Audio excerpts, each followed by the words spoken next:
Hello बच्चों। I hope आप सब बच्चे स्वस्थ और सुरक्षित हैं अपने अपने परिवार के साथ। आज की ये वीडियो है स्पेशली हमारे क्लास 11th के बच्चों के लिए और अकाउंटेंसी सब्जेक्ट की मैं आपके साथ इस वीडियो में डिस्कस करने जा रहा हूँ दो बहुत ही इंपॉर्टेंट चीज़ें।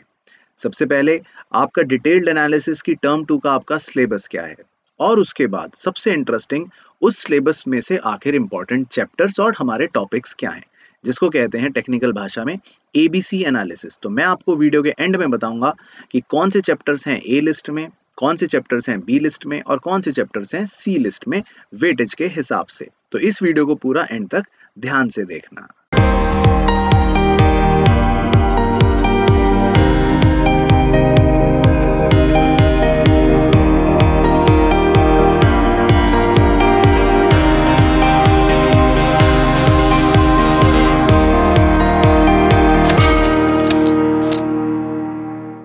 तो हमारा टर्म 2 है बच्चों 40 मार्क्स का।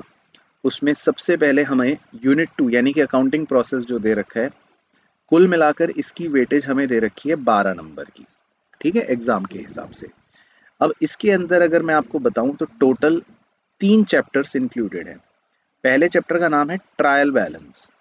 तो आप ये मान लो कि ट्रायल बैलेंस की वेटेज जो रहेगी वो 3 से 4 नंबर की रहेगी अकेले इस चैप्टर की।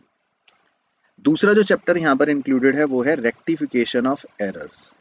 रेक्टिफिकेशन ऑफ एरर्स जो चैप्टर है वो बेसिकली पूरा का पूरा अपने आप में एक एक्सट्रीम या बड़ा चैप्टर है, इंपॉर्टेंट चैप्टर है और इसकी वेटेज आप समझो 5 से 7 मार्क्स के आसपास की रहेगी। अब हो सकता है कि एक क्वेश्चन आए ऐसा जिसमें चॉइस हो, तो आपको रेक्टिफिकेशन ऑफ एरर के साथ चॉइस के अंदर हो सकता है चैप्टर दे रखा हो accounting for bills of exchange.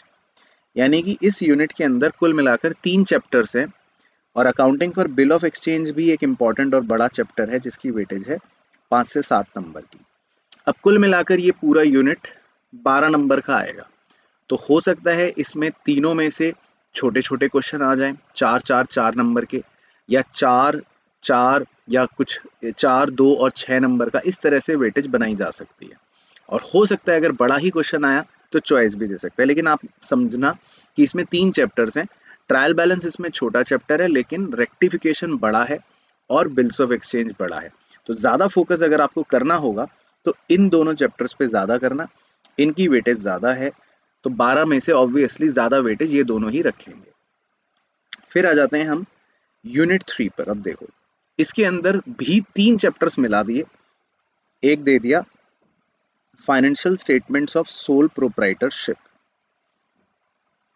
अब financial statements from sole proprietorship जो है इसके अंदर 2 चैप्टर्स होते हैं किताब के हिसाब से। एक होता है विदाउट एडजस्टमेंट और एक होता है विद एडजस्टमेंट। तो टेक्निकली 2 चैप्टर्स ये हो गए और इसी के आगे लिखा है फ्रॉम कंप्लीट, मतलब यहाँ तक तो एक चैप्टर हो गया। And incomplete records. Incomplete records का मतलब है ये एक और चैप्टर हो गया जिसका नाम है सिंगल एंट्री सिस्टम। तो टेक्निकली इस यूनिट में भी 3 चैप्टर्स हो गए। अब इन तीनों चैप्टर्स की वेटेज मिलाकर दे रखी है 20 मार्क्स की, 20 नंबर की। तो वो मैं बता देता हूँ कैसे कैसे होगा। अब सबसे पहले फाइनेंशियल स्टेटमेंट्स जो विदाउट एडजस्टमेंट है वो छोटा चैप्टर है या वो कह लो कॉन्सेप्चुअल चैप्टर है। एग्जाम में उसकी वेटेज थोड़ा कम होती है। तो सर कम कितनी होती है? लगभग 4 नंबर की। लेकिन फाइनेंशियल स्टेटमेंट जो विद एडजस्टमेंट है वो एक तरह से अपने आप विदाउट एडजस्टमेंट वाले चैप्टर को कवर कर लेता है और उसकी वेटेज सबसे ज़्यादा और सबसे ज़्यादा इंपॉर्टेंट होती है। तो विद एडजस्टमेंट वाले चैप्टर की वेटेज आप समझो लगभग लगभग 10 से 12 नंबर की होती है। तो ये सबसे दी मोस्ट इंपॉर्टेंट चैप्टर बन गया पूरे लॉट का।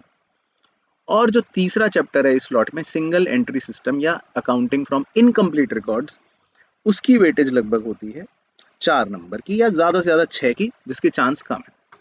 तो अब इस यूनिट के अंदर देखो एबीसी एनालिसिस भी लगाऊं मैं तो एक ही चैप्टर जो है वो ज़्यादा इंपॉर्टेंट बन गया कि हमें फाइनेंशियल स्टेटमेंट विद एडजस्टमेंट जो है वो करना है। अभी इसके कंटेंट पे जब बात करूंगा तब आपको दिखाऊंगा कि क्या क्या बातें इसमें हो सकती हैं।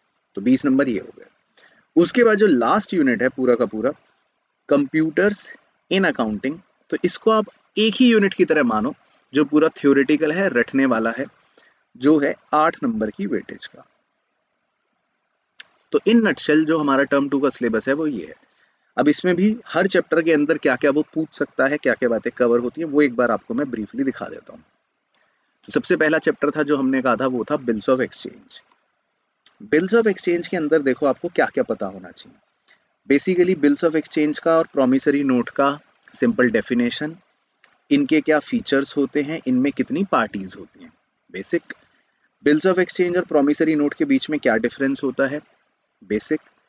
इसके अलावा टर्म ऑफ बिल क्या होता है, एकोमोडेशन बिल। एकोमोडेशन बिल की सिर्फ आपको बेसिक मीनिंग पता होना चाहिए, इसीलिए उन्होंने ब्रैकेट में कॉन्सेप्ट लिख के दे रखा है। कुछ किताबों के अंदर एकोमोडेशन बिल के प्रैक्टिकल क्वेश्चंस भी दे रखे हैं, ऐसा है कुछ किताबों के अंदर।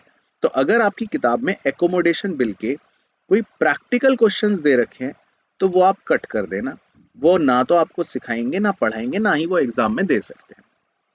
इसके अलावा days of grace, maturity, discounting कैसे करते हैं बिल को, एंडोर्स कैसे करते हैं बिल को, bill after due date, negotiation का क्या मतलब है, bill send for collection, dishonour of bill, ये सब के बेसिक मीनिंग आपको बस पता होने चाहिए। इसके अलावा मेन चीज क्या हो गई, अकाउंटिंग ट्रीटमेंट, यानी कि वो पूरी की पूरी मुंशीगिरी, वो पूरी की पूरी जर्नल एंट्रियां जो हम ड्रॉअर की, ड्रॉई की या किसी की भी बैंक की बुक्स में करते हैं। तो पूरा चैप्टर बेसिकली आपका यहाँ पे ये कवर हो गया।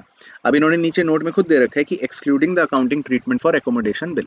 एकोमोडेशन बिल का प्रैक्टिकल जो है ध्यान रखना वो हमसे नहीं पूछेगा, तो अगर आपकी किताब में है तो उसको आप कट कर देना, वो नहीं आएगा। इसके बाद हमारा दूसरा चैप्टर था ट्रायल बैलेंस। तो ट्रायल बैलेंस देखो क्या है, उसका सिंपल मीनिंग पता होना चाहिए, ठीक है, और साथ ही साथ आपको ट्रायल बैलेंस का प्रिपरेशन आना चाहिए। अब ट्रायल बैलेंस को कहते हैं कि जनरली 3 तरह से प्रिपेयर किया जा सकता है ना, किताबों में लिखा भी जाता है शायद कि एक होता है बैलेंस मेथड, एक होता है टोटल मेथड, एक होता है टोटल एंड बैलेंस मेथड। लेकिन हमारे कोर्स के अंदर स्पेसिफिकली क्लास 11th में सिर्फ बैलेंस मेथड ही सिखाया जाता है ना। तो जो भी ट्रायल बैलेंस आपने पढ़ा है वो बैलेंस मेथड वाला ही होता है। तो सिंपल आपको ट्रायल बैलेंस बनाना इसमें आना चाहिए। चैप्टर खत्म। तीसरा चैप्टर था रेक्टिफिकेशन ऑफ एरर्स, जो मैंने कहा था इंपॉर्टेंट है। रेक्टिफिकेशन ऑफ एरर्स में देखो आपको क्या पता होना चाहिए, टाइप्स। सबसे पहले गलतियां कितने प्रकार की होती हैं, देखो ओमिशन वाली, कमीशन वाली, प्रिंसिपल, कॉम्पनसेटिंग एरर, उनके ट्रायल बैलेंस पे क्या इफेक्ट पड़ते हैं ये पता होना चाहिए। इसके बाद आपको रेक्टिफिकेशन ऑफ एरर्स का डिटेक्शन, मतलब उन्हें पहचानना, और सस्पेंस अकाउंट को प्रिपेयर करने के लिए भी वो कह सकते हैं। तो basically rectification of errors chapter में पूरा का पूरा चैप्टर आपका एज इट इज रेलिवेंट है जो बुक में दे रखा है। पहला लॉट खत्म। इसके बाद जो दूसरा लॉट है यूनिट 3 वाला, उसमें हमारा पहला चैप्टर था फाइनेंशियल स्टेटमेंट, जिसको मैंने नाम दिया था विदाउट एडजस्टमेंट। मतलब ये बेसिक सिर्फ कॉन्सेप्चुअल चैप्टर है। इसकी वेटेज है 4 नंबर की। तो इसमें बस आपसे क्या एक्सपेक्ट करते हैं कि आपको बेसिक इसका मतलब पता हो, इसके क्या इंपॉर्टेंस होते हैं, रेवेन्यू या कैपिटल रिसिप्ट क्या होते हैं, रेवेन्यू या कैपिटल एक्सपेंडिचर क्या होते हैं, ये सब छोटे छोटे मीनिंग है। डेफर्ड रेवेन्यू एक्सपेंडिचर क्या होता है, इनफैक्ट ये सब चीज़ें आपने इतनी इतनी तो चैप्टर 2 में भी पढ़ रखी होंगी बेसिक टर्म्स में। फिर उसके बाद जो मेन चीज़ इसमें होती है वो ये कि आपको trading and profit and loss account, इससे ग्रॉस प्रॉफिट निकालना, ऑपरेटिंग प्रॉफिट या नेट प्रॉफिट निकालना, या बैलेंस शीट का प्रिपरेशन करना आना चाहिए। और बैलेंस शीट के अंदर आपको ग्रुपिंग और मार्शलिंग भी सिखाई जाती है, इसके बारे में पता होना चाहिए। तो ये चैप्टर आपका खत्म हो जाता है। तो 4 से 5 नंबर की वेटेज हो गई आपके इस चैप्टर की। अब इसके बाद जो अगला इंपॉर्टेंट चैप्टर मैंने बताया विद एडजस्टमेंट वाला, 10 से 12 नंबर का, इसके अंदर कम से कम 13 प्रकार की एडजस्टमेंट्स होती हैं। एडजस्टमेंट्स का मतलब होता है कि कुछ स्पेशल बातें हैं जिनको हमें पढ़ना पड़ता है, जिनको हमें ध्यान रखना पड़ता है, इसीलिए चैप्टर बड़ा होता है। तो 13 मिनिमम इसमें एडजस्टमेंट्स हैं किताब के अनुसार या सिलेबस के अनुसार जो हमें पढ़नी पड़ती है। देखो क्या क्या, कि देखो लिखा है adjustment in preparation of financial statement with, पहली एडजस्टमेंट क्लोजिंग स्टॉक, दूसरी एडजस्टमेंट आउटस्टैंडिंग एक्सपेंस, तीसरी प्रीपेड एक्सपेंस, चौथी एक्रूड इनकम, पांचवी income received in advance, Chhathi depreciation, सातवीं बैड डेट्स, आठवीं provision for doubtful debts, 9 provision for discount on debtor, 10 abnormal loss, 11 goods taken for personal use, 12 interest on capital, और 13 manager commission. तो ये तो सब है ही है। बस उसके बाद तो trading and profit and loss account and balance sheet, ये सेम रहता है पुराने वाले चैप्टर की तरह ही। लेकिन इस चैप्टर में इंपॉर्टेंट क्या है, नया क्या है कि आपको 13 प्रकार की एडजस्टमेंट्स को कवर करना पड़ता है। तो 1 से लेके 13 तक ध्यान रखना, आपको एडजस्टमेंट्स का ट्रीटमेंट आना चाहिए, ठीक है। तो ये बड़ा चैप्टर हो गया। उसके बाद लास्ट चैप्टर कौन सा था इस लॉट का, सिंगल एंट्री सिस्टम।